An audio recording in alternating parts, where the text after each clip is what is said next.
Hello everybody, welcome back to a brand new episode of Mega Projects. This one, well, I can hear the comments already. Simon, this sounds like it's for communists.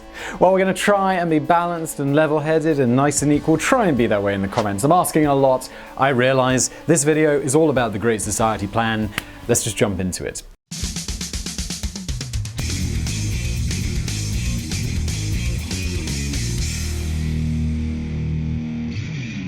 Considering the kind of issues facing the United States today, it may be the perfect time to look back at a program launched in the 1960s which aimed to completely eradicate poverty and racial injustice. It sounds lofty, it sounds a little hippie-ish, but this was a plan that came from the very top. It came from United States President Lyndon B. Johnson, and it was known as the Great Society. This was a set of programs that surpassed even the New Deal in terms of scope, and it remains one of the largest social reforms in modern history. It included everything from the war on poverty to education, from tax reform to healthcare. It was a dazzling array of initiatives that began with a speech by President Johnson in 1964. And by the way, I'll just mention that I've done a biographics video, which is another channel that I host with biographies all about President Johnson. Super interesting character. If you don't know much about him, I certainly did. Maybe Americans know, you'd like, Simon, of course you know about President Johnson. Internationally, maybe less known, especially for, younger people who weren't around then. Super interesting character. Worth checking out that video. Sorry, let's carry on. The changes that were enacted between 1964 and 1968 were not short of extraordinary, but considering that the US still suffers from stark inequality, poverty, and racial injustice, did the Great Society really improve anything at all? And when you look back at the torrent of criticism that many aspects of the plan still face today, was it all worth it?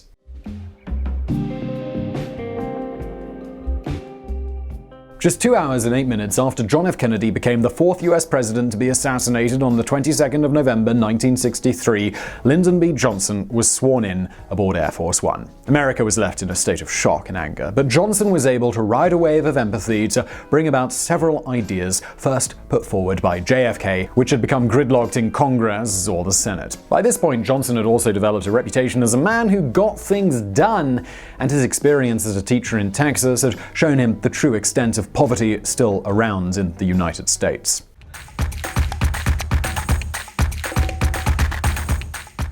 The first public mention of the Great Society came as President Johnson addressed an audience at Ohio University on the 7th of May 1964. He told them, "With your courage and with your compassion and your desire, we will build a great society. It is a society where no child will go unfed and no youngster will go unschooled." This was expanded 2 weeks later during a speech on May the 22nd at the University of Michigan, in which he added, "I intend to establish working groups to prepare a series of conferences and meetings on the cities, on natural beauty, on the quality of education, and on other emerging challenges. From these studies, we will begin to set our course toward the Great Society." And things gathered pace from there. 14 separate task forces were assembled to study various aspects of US society, with their findings circulated throughout the agencies. The recommendations, and indeed much of the task force work itself, was not released to the public. President Johnson was eager to not let information escape before it could be properly reviewed, lest it just drown in public criticism. There was,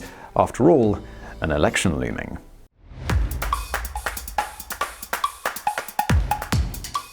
Johnson swept to victory in the 1964 US election, taking 61% of the vote in all but 6 states. At his State of the Union speech on the 4th of January 1965, he unveiled much of what would go into the Great Society. To make this easier for the Democrats, the Republicans had received a real hiding in both the Senate and the Congress, meaning that all 3 sections of the legislative branch were now under Democrat control, and comfortably so.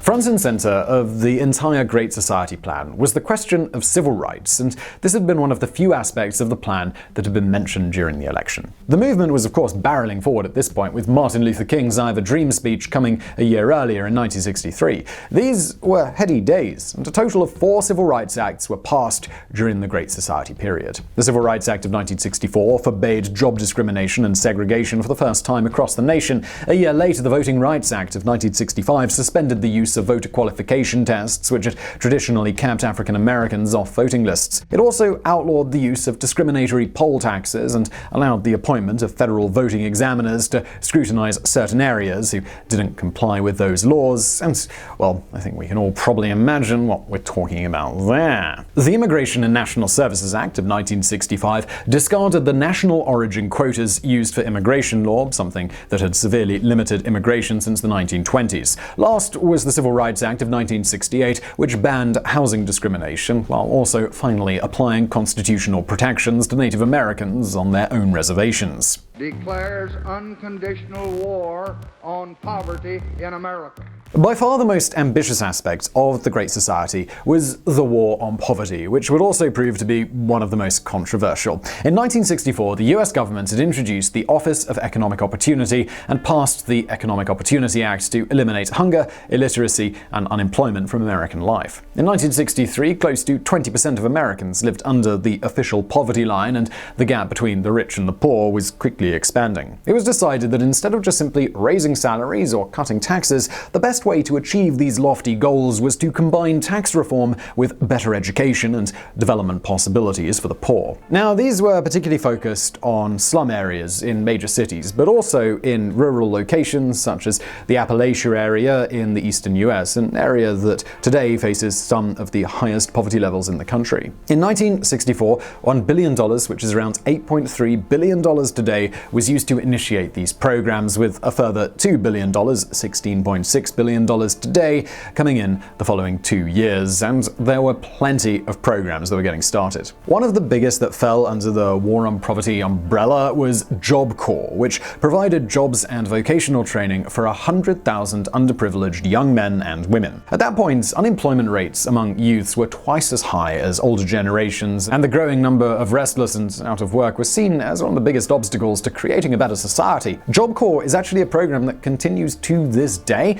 and has helped over 2 million men and women around the United States. AmeriCorps Vista is another program that is still ongoing, which began with the Great Society. It's a domestic version of the Peace Corps, which sees Americans volunteer all over the world. AmeriCorps Vista linked together those who wished to volunteer and those who really needed it. This included house building, farming, helping veterans, teaching, and much more. Bit of bad news on this front, though. While AmeriCorps Vista is still ongoing, the Trump administration's budget for 2020 set out guidelines to scrap not only AmeriCorps, but many programs associated with it. Moving on, the Food Stamp Act of 1964 was another major change and was seen as an expansion of an idea that emerged with JFK in 1961. The program was designed to go directly where the poor people needed it the most. Food stamps could be acquired at welfare offices and then redeemed at the grocery store, but it was a lot more than just that. It also created a key link between the federal government and the states, and it allowed for surplus food production to reach the areas that it was really needed in. Now, before we leave the war on poverty, and perhaps to balance out that democratic slant this program certainly had, while it was Johnson who brought in the Food Stamp Act, it was none other than everybody's favored presidential villain, Richard Nixon, who was responsible for its huge increase. In fact, the food stamp program increased 5-fold during Nixon's presidency.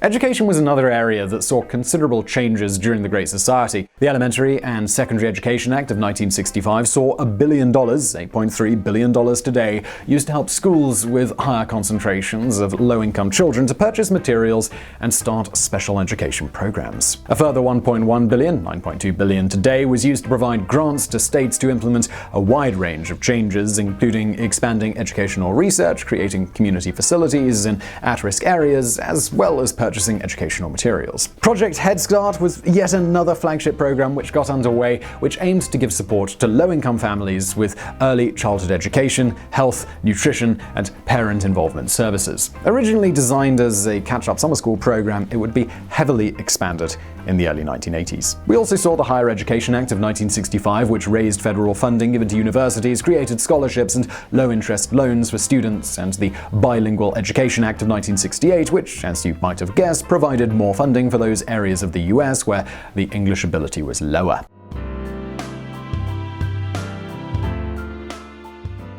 Both Medicare and Medicaid appeared during the Great Society. The Social Security Act of 1965 provided Medicare and funding for older Americans to pay for medical costs. Medicaid, on the other hand, provided medical care for those requiring welfare assistance, and it became a reality on the 30th of June 1965. Each state was responsible for its own Medicaid program, but the whole thing was overseen by the Federal Centers for Medicare and Medicaid Services, CMS, which monitored the quality of service and how the funds were being used. Now, a national health service similar to what exists in the UK is a long way off in the United States, but this was as close as it's actually come. You probably won't be surprised to hear that this was, and indeed still is, a hugely divisive issue.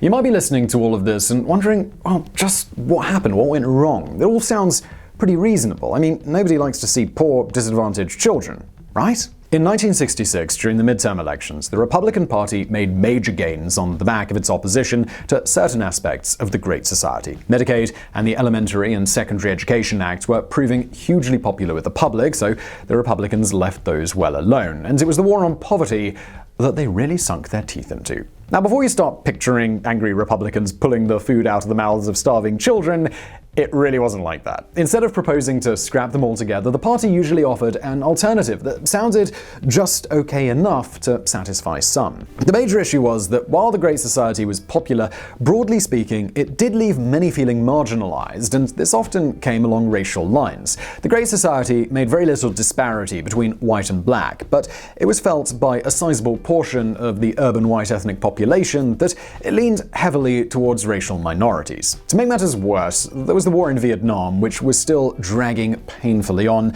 and large-scale civil unrest, which reached its peak in 1968. President Johnson's administration was facing a barrage of criticism from both the left and the right. It was a time when it seemed they could do little right in the eyes of many. Fearing he was not going to win, President Johnson announced his intention not to run in the 1968 election, which led to Richard Nixon taking his place. Over the next decade, elements of the Great Society, they were tinkered with, but they mostly remained the same. It wasn't until 1981, with the election of Ronald Reagan, that Johnson's sweeping reforms faced their sternest test. The new, widely popular president even likened the Great Society to the great abuses of power that King George III had taken back in the days of the American Revolution.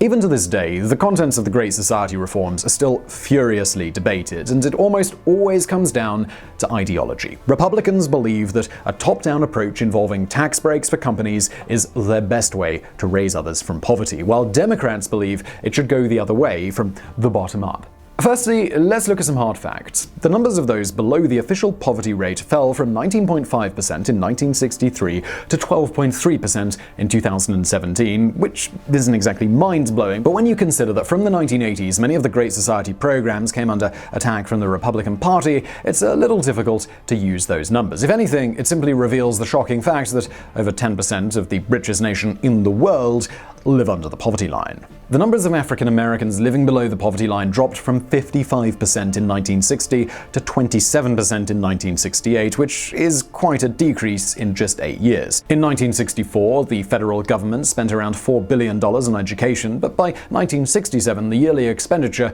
had risen to $12 billion, while spending on health tripled in the same period. On average, the US government was spending 4 times more on a poor family of 4 than it had been doing in 1961. So they were undoubtedly spending more money on the poor, but were their lives really improving?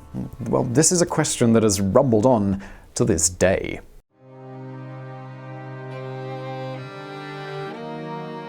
If anything, things have gotten worse, and today the number of people living in poverty in the United States stands at around 40 million. If the Great Society was meant to eliminate poverty, it certainly hasn't worked. But that being said, even to this day, it provides vital support across the land. Roughly 40% of the US relies on it for some kind of healthcare, 30 million children rely on it for school meals, and 20 million families still use its program for nutritional assistance. What you think about the Great Society will most likely come down to how you vote in the United States. Democrats see them as the bedrock of the modern American way of life, while Republicans see them as giant wastes of money which intrude on traditional values. No doubt the comment section is going to be fun, like I said at the start. This was a set of reforms that wasn't perfect, but certainly helped a sizable portion of the US population in the mid-1960s. The funny thing is, they weren't even particularly radical in terms of left-wing thinking nowadays. There were no government handouts, no talk of a universal basic income. Its focus instead was on providing the same kinds of tools to every American in the country,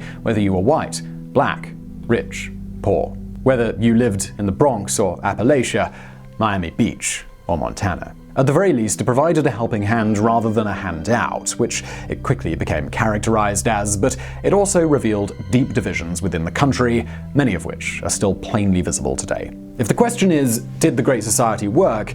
Then no, it didn't, because there is still poverty, and there is still racial injustice in the United States. But to say that it didn't help a huge number of people during the 1960s would just be plain absurd. 2020 has forced us all to take a good hard look at the societies we've built. When everything falls apart, what is left as a safety net for the billions around the world who live considerably closer to the bottom than to the top? The Great Society has always been a contentious political debate, but surely the question should be how to eliminate poverty, not if you should. In the aftermath of COVID-19, the United States will need to take stock of what it has created and the kind of society that it wants to be in the future.